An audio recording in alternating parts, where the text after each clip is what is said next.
Narito na ang sumbungan ng kamanggagawa. Kasama si Eli San Fernando at Attorney General Du. Para sa manggagawang Pilipino. Laban natin to! Magandang araw po sa lahat. Ito po ulit tayo sa bagong episode natin ng Sumbungan ng Kamanggagawa. Eli? Hello mga boss, Eli San Fernando, ang inyong lingkod, Kamanggagawa Partners. Medyo marami tayo. Actually, hindi nakikita ng mga viewers natin pero medyo marami tayo. Ano ngayon, mga bisita. Kamanggagawa nating rider. Sa studio natin, no? At ito, isang mainit na issue to. Lagi itong nagko-comment. Marami nagko-comment tukol dito. Simula pa na nung kampanya. Tama. No? Mga Shopee riders, no? Yung platform sa cellphone, sa internet na kung saan nagdi-deliver ng mga binibili ng paano ba yun? Marketplace yun, di ba? Tapos e-commerce platform. Ayun, e-commerce platform. At yung mga riders na to, tawag natin dito gig workers. Tama? Gig workers, yeah. Yun. So, nung mga nakaraang episode natin, at saka yung mga, sa mga vlog ni Eli, marami dyan, kung napapansin yung mga madadalas na viewers natin, puro Lazada na platform riders ang ating mga natutulungan. Ito ngayon naman, Shopee naman, no? At pakilala muna natin siguro yung ating mga bisita. Pakilala po kayo, isa-isa. Good afternoon po. Christopher Toscano, taga Las Piñas, nagtrabaho sa Shopee as independent contractor simula nung November 2022 hanggang hanggang 2024 July or August po, hindi ko na matandaan. Ako si Mario Maguad, nag-start ako sa Shopee noong April 2020 hanggang ngayon sa ngayon active pa rin po. Active pa rin. 5 years. Sir. Ako naman po si Mark Donato. Nag-start po ako sa magiging independent contractor as August 2022. At kasalukuyan. Kasalukuyan pong nasa platform pa po ako. Mga ano kayo? 2 wheels, 3 wheels, o 4 wheels? 3 wheels po ako. 3 years din po. Ako po 4 wheels po. So, kayo dalawa parang tricycle, no? Parang gano'n. Sa'yo, tayo, trike na sa'yo, van. L300 po. L300 na van. Tapos ang trabaho ninyo, nagdi-deliver, last mile ba kayo? Last mile. Last mile. So, nagdi-deliver sa mga ano to? Galing sa warehouse. Sila na magbibit-bit sa mga bahay-bahay na. So, kayo yung mga mismong nag-deliver sa distribution. Na kung ano-ano yan, no? Na mga binibili ng mga tao. Ngayon, anong nangyari ba? Siguro, kasi dalawa sa kanila, Eli, nasa platform pa. Itong isa si Sir na natanggal na nung... Pwedeng may kwento mo, Sir, sa amin yung ano. Paano ka natanggal? Bali nung una naman po, wala naman nung maayos naman po yung pasok ko, tuloy-tuloy naman. Hanggang sa pagdating po nung mga 2024 po, bigla na lang ako sinabihan na isang ban na lang ang area dyan sa area namin. Saan ba area mo, Sir? Santo Niño tsaka Vitales po eh. Saan yun? Saan yun? Dito po sa Parañaque. Parañaque. Ngayon po, ang nangyari, isa lang po ang area. Dalawa po kami. Ibig mag-alternate po ang gusto nila. Hindi naman po kayang bumuhay nung 2-3 araw eh. May hulugan ka pa sa sakyan. So bigla na lang sinabi na. Bigla na lang, pinapapili nila po ako ng gano'n na pumira ka pero alternate kasi tinitipid na nila yung pasok eh. Nagtataka naman po ako, may mga parcel naman hindi ko alam kung ano po yung sistema nila kung bakit nagkaganon. So, hindi ka na binigyan ng biyahe para... Kung hindi ko raw kukunin yung ganong karaming kalayong area, hindi nila ako mabibigyan ng takbo. So, parang hindi ka na nabigyan after no? Sabi mo ayaw mo? Parang wala na po. Hanggang sa, wala naman nung wala na akong pasok. Wala na lang. Illegal dismissal na naman ito. Alam mo yun yung mga platform na yan. Dahil nga akala nila, yung Shopee, Lazada, Lalabo, akala nila dahil independent contractor yung pinirma ng mga tao.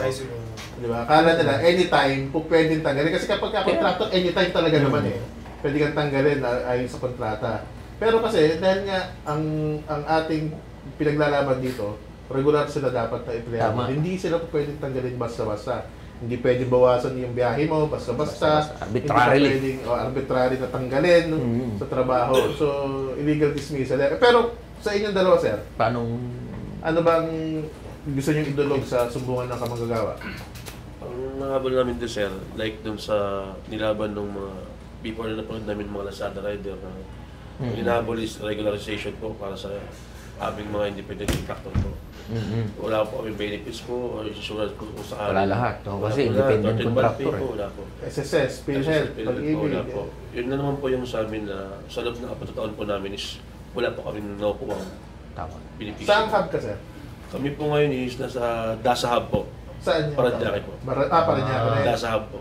Si Sir? Dasa. Nangyari din po. Pero ano nga po? Boss ko. ah, Doon boss ko po. Barcelona po. Barcelona hub. Sa kada hub, mga nasa ilang rider ang delivery rider. Ano ba tawag sa partners? Partners din ba sa tawag sa Yes Shopee? po, partners po. Partners. Sa ilang partners ang per hub? Sa inyo, limbawa. Marami po sa amin eh. Pero sa independent contractor po, iilan na lang din po kami.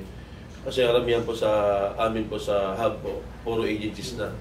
Puro agency. Malamang yan, FB, kaya natinanggal si Sir. Kaya binabawasan yung mga biyahe ng iba dahil nagpapapasok na ng bagong agency yung Kaya Shopee. Kasi ganyan din ginawa ni Lazada eh. Mm. Si Lazada nung una, direkta yung mga partners sa Lazada mismo. Tapos naggumawa sila ng isang agency, yung MCI, unti-unting inilipat doon yung mga rider. Ngayon nagbabawas sila ng direktang, pero kayo yung direkta sa Shopee pa rin. Yes po. Ay, pareho talaga. South Shoot din ito sa Balde. Kaya nga eh. Tanong na natin yan, yung... Kasi the Changkin versus Lazada Yan, yung nauna eh. sinusundan na na case at landmark ruling ng Supreme Court patungkol sa mga gig riders. Sabi doon, regular yung mga manggagawa ng Lazada. And it follows, dapat kayo rin bilang mga gig workers, regular. Eh, ang problema, hindi kinikilala. Halimbawa, Shopee, Lazada, tsaka yung mga e-commerce platforms, hindi kinikilala. Tapos hanggang ngayon, independent contractors. Kanino kayo kumukuha ng schedule? Sa hub po mismo. Sa mismo, kay Shopee mismo, di ba? Oo. Sino ang nagdidikta kung saan kayong ruruta? So for po, yung bago po kami mag-umpisa is kami naman po yung nag-provide kung saan po kami ng area gusto namin. Tapos araw-araw nun, kung saan ang ruruta mo, 6 days a week, 6 days a week po yung pasok namin. supervisor ni Shopee ang nagbibigay ng Sorter. schedule. Sorter. Na empleyado ni Shopee rin. Apo, sorted po na... So yun, ano kasi yan eh? Kaya, Ayon doon sa Supreme Court case kasi, ito para sa viewers natin kapag ang nagko-control nung lahat ng aspeto ng iyong trabaho ay galing doon sa kumpanya, wala kang diskresyon, kumbaga, kung saan kang rutang pupunta, kung ano araw ka papasok, di ba? Kontrolado lahat yan, schedule mo, ruta mo, sweldo mo, lahat. Ang sabi ng Supreme Court, kapag yan ay galing sa kumpanya mismo, yung control na tinatawag, dapat regular ka doon sa kumpanya. fourfold. May fourfold test yan, at saka, yung pinakahuli kasi sa fourfold test, control test Yun. na tawag. No? So, at malinaw doon sa Supreme Court case na yun, yung mga Tama. Lazada, na parehong-pareho, sinasabi ko na sa inyo, parehong-pareho ng sitwasyon ninyo, dineklara silang regular. Yes. Na dapat may SSS, PhilHealth, Pag-ibig, Entitlement Pay, Rest Day Pay, Holiday Pay, Night Shift Lahat. Differential Pay, lahat nung nandun sa labor code na protection. At hindi po pwedeng, pinaka-importante, hindi po pwedeng tanggalin basta-basta. Hindi pwedeng bawasan ng schedule basta-basta. Basta-basta. Ayun. Ang lahat ng Supreme Court case, whatever it may be, form part of the law of the land. Ano yung sabihin ng batas yan? Dapat ipatupad yan. At ang batas, yung nagpapatupad? Executive Department, yung mga departamento. Pagka yan, Supreme Court decision na yan, ay tungkol sa labor, dapat ang magpatupad ay Department of Dole. Labor and Yan, Employment. tama. Paano niya papatupad? Hindi siguraduhin niya na lahat ng Lazada, nandun sa Supreme Court case Tama. lahat ng Lazada ay gawing regular. Tama. Kahit hanggang doon level pa lang yung sinasabi ni Yusek Bitonio na case-to-case basis, Yun, case to case ang... palusot yun. Ayun. Isang malaking palusot yun. Bakit doon sa, yung isang tanong mo, yung labor? Sa SEBA, oo. Sa SEBA? Oo. O ba't hindi niya sabihin case-to-case basis lang yung SEBA? Eh. Ba't naglabas yung labor advisory, di ba? Palusot, tama, palusot. Palusot, kasi malinaw, itong Dole, kapag ka pro-employer, yung naging desisyon, kahit Court of Appeals case pa lang, ay may action na Kikilos. sila. Mabilis pa sa alas I-implement na 4. nila. Oo. Eh kapag ka pro-employee Worker. o pro-worker yung Supreme Court case, kahit na Supreme Court na ang nagdesisyon, putang ina, ayaw pa rin i-implement. Bahala ka sa buhay mo, case-to-case basis yan eh. Magkaso na lang kayo, i-implement namin batas. Tapos sasabihin, magagalit sila pag sinabihan, Department of Labor and Employer. Tumataas pa tono nung sinisita eh. Galit pa sila eh. Yun ang nararamdaman ng manggagawa. Ano ang magagawa natin, di ba? Pero sa report nila, kaya binengga ko rin sila dun sa report nila. Ang ganda ng report nila eh. Pero sa katunayan, paaling sila sa mga pero itong kaso nyo, sabi ko, may batas na dyan. May Supreme Court case dyan. Ba't di napapatupad? Yung Dole kasi, walang ginagawa. Hindi niya ini-implement yung batas. Ang tawag doon, inutil. Ayan, kaya ngayon, kailangan natin individual magkaso. Kailangan natin individual na lumaban. Kasi wala tayong maasahan sa Dole, putang ina eh. Kaya nga. Tsaka, Tony, maipasok ko lang, nag-file na rin tayo dyan ng House Resolution. Tama. Unang-unang na-file sa Kongreso, June 30. Unang-unang resolusyon na na-file sa House of Representatives para sa 20th Congress, nagpapatawag tayo ng investigasyon para sa lahat ng gig workers, kabilang ko kayo doon. Kasi sobrang dami nagsusumbong eh. Everyday, daan-daan yan na pumapasok. Lazada, Shopee, Flash, JNT. Pare-parehas eh. Lala mo, pare-parehas ng pinagdadaanan eh.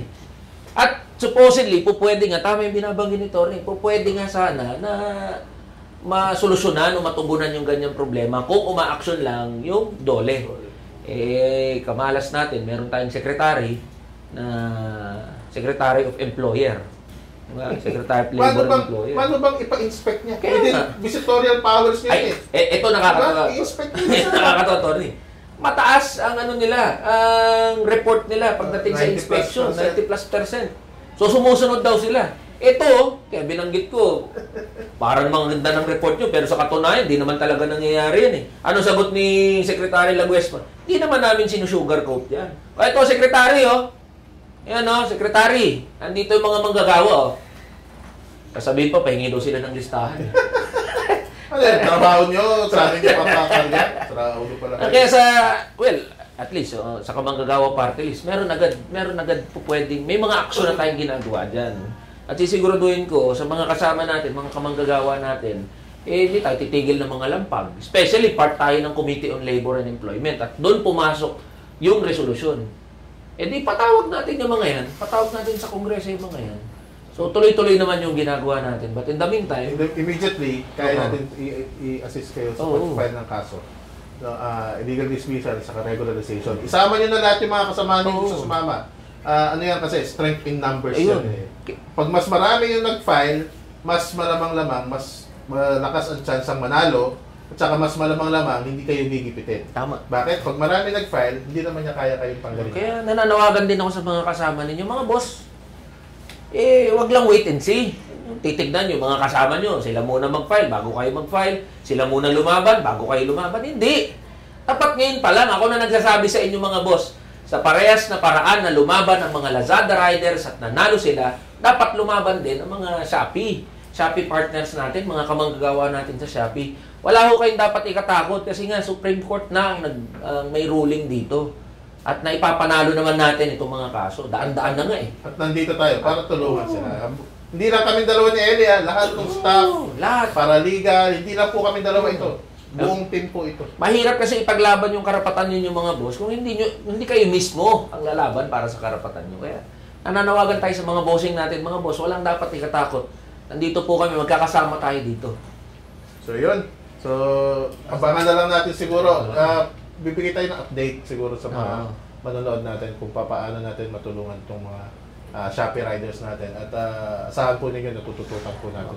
Sila. Baka meron po kayong last words. Gusto sabihin sa Dole o sa Shopee. Sir, ikaw muna. Makakuha ko kung ano yung karapatan na pwede sa akin. Nagtatrabaho naman po ako ng maayos eh. So, yun lang po. Tama. Sir, baka may gusto kayong sabihin kay Laguesma o sa Shopee. Sa Shopee na lang po, sa may ako ng independent contractor po sa amin na yun na lang po yung mabigay po sa amin yung regularization namin na narapat po. Ayun. Sir. Maraming salamat po. Sa inyo lang po, yung regular sa kumpanya. Ayun. Saka yung mga benepisyo po, dapat tulungan nila. Sige po. So, ayun, sana ay may man natutunan po yung ating mga nanonood dito sa ating episode na to. Huwag po kayong matakot, sabi nga ni Kong Eli, at nasa likod yung kamanggagawa, pati yung aking buong law office. So, hanggang sa muli, lagi po natin tatandaan na ang mga karapatan at interes ng manggagawa, hindi po yan hinihintay, hindi po yan hinihingi. Yan po ay inilalaban. No? Kasi mahirap ilaban yung mga taong ayaw ilaban yung kanya na sarili. Pero pagka manggagawa ay gusto lumaban, nandito po ang manggagawa party list para sumuporta, tumulong at lumaban para sa inyo. Hanggang sa muli po, ako po si Attorney Jen Du ng Batas Manggagawa. Ako po si Eli ng Kamanggagawa Party List. Ito po ulit ang sumbungan ng kamanggagawa. Sama-sama tayong manindigan para sa serbisyo, karapatan at katarungan. Sumbungan ng kamanggagawa para sa manggagawang Pilipino. Laban natin to!